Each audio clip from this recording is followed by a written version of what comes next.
This video is going to sound a bit different because I am loaded with a cold at the moment. I am so ill.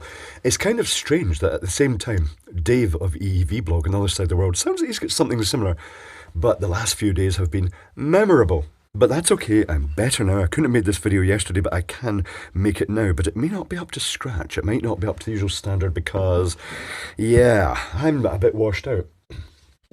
So, Mikkel got in touch and said he saw this in eBay and wondered, if it was any good. And it's a solar light under the name of Everbright. And it just so happens that I'd got one recently from TK Maxx in Douglas in Isle of Man. I think this came from with the brand Grundig on them. And it appears, because that's a nice flat surface on top, that they just print logos for whatever you want. And Grundig, it's a brand that used to be synonymous with valve and tube radios in the UK of that era, and it's just kind of lived on as a brand. So the idea of this thing is it's got a switch on the bottom, which is a bit exposed, excuse me, and when you switch it on and cover the solar panel, it lights at low intensity, but when it detects movement it suddenly kicks up to high intensity. That's reason enough. It's sort of what you'd expect of these. Interestingly, in that picture they've kind of whited out the bit with the LEDs in it, because maybe there's different models that have different numbers of LEDs, but in this case it's got a rather stingy 4 LEDs. I notice there is a place that you could have had a 5th LED, but it's possibly where the wires are coming through from the other side. The solar panel has 1, 2, 3, 4, 5, 6, 7, 8, 9, 10 sections, so that's roughly half a volt each, so it's putting out about 5 volts. And the battery in this, I think it's lithium. Oh, let's open it up and find out. I shall pop the lid off. So here's the thing.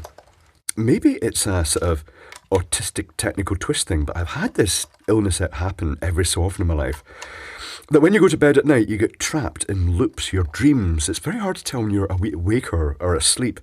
Everything just merges together.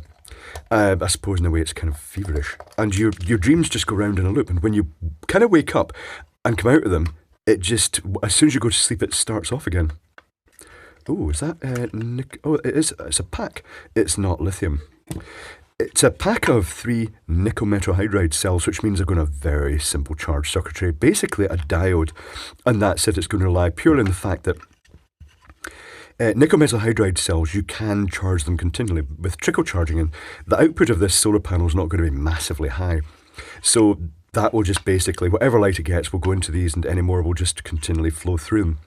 It's not like lithium cells where you can't overcharge them, otherwise they go kaboom. So that just leaves, can I get this out? I can get this out by lifting that out. So I wondered, does anybody else experience that? Because you think you're getting better after your illness, and then you realise afterwards, I really wasn't better. It's just what it's been like recently. It's just a random thing has occurred, and it's been pretty grim. But that happens. It will be over in due course. Life will return to normal.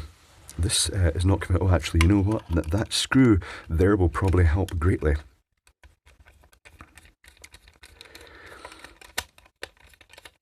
So I've almost been terrified to go to bed because it starts that whole sort of nightmarish loop thing. What is holding... Oh, actually, let's take those screws out as well. That's the stomach protesting. It's kind of like I've not had much food either. It's just one of those things. The glamour of YouTube.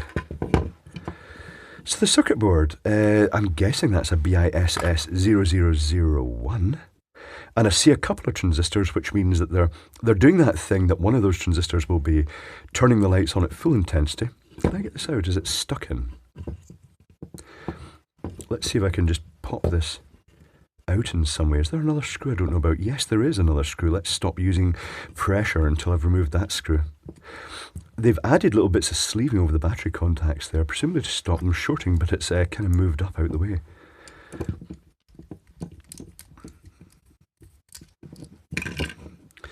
Right, I shall take a picture of this board so we can zoom in and take a closer look, and then we'll analyse how it works.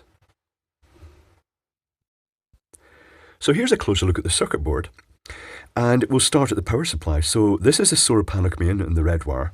This is the common negative which are just common together here for the battery pack and the solar panel. And this one is the battery. So all the circuitry is just this diode. That is it.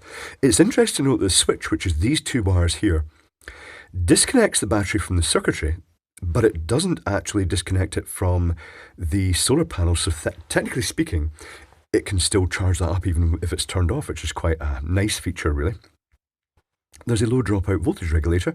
It has to be low dropout because the voltage in the batteries is going to be typically 3.6 volts for most of the discharge, and it's probably reducing it to 3.3 volts to power this chip. The solar panel also drives this transistor, and through these plated through holes, it bounces across, and it also drives this transistor. This transistor is controlling this input pin on the chip, which is an enable.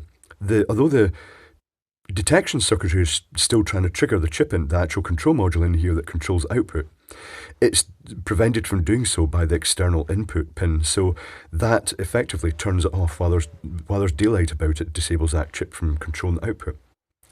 It also controls that transistor there, which then controls this transistor down here, and that enables the LEDs when it's dark to light at low level because it's got a 241, 24 and 10, 240 ohm resistor in series of LEDs, and that just makes them light at that low level.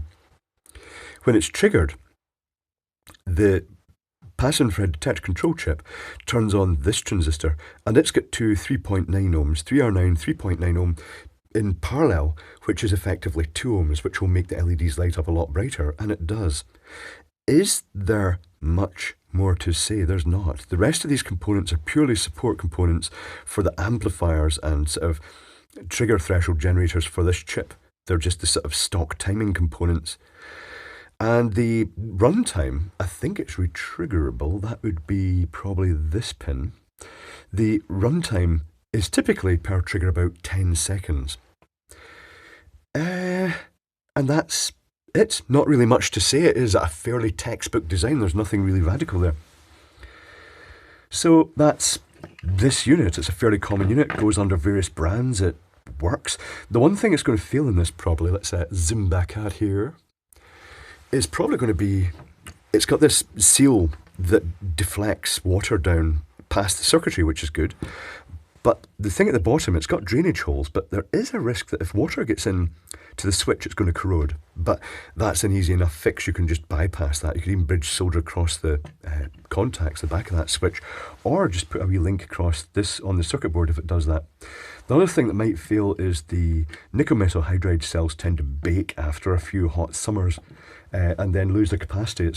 It's not a great approach for solar lights because they'll spend a lot of their time fully discharged in winter, and because there's not much of a charge, sun for charging them, and they'll spend a lot of time getting really grilled because that little solar panel will put out a fair amount of current in absolutely blazing direct sunlight.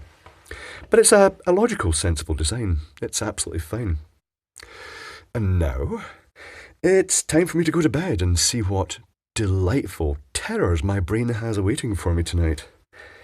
It's no good trying to stay awake, Big Clive, because you will sleep at some point, and I will be waiting for you.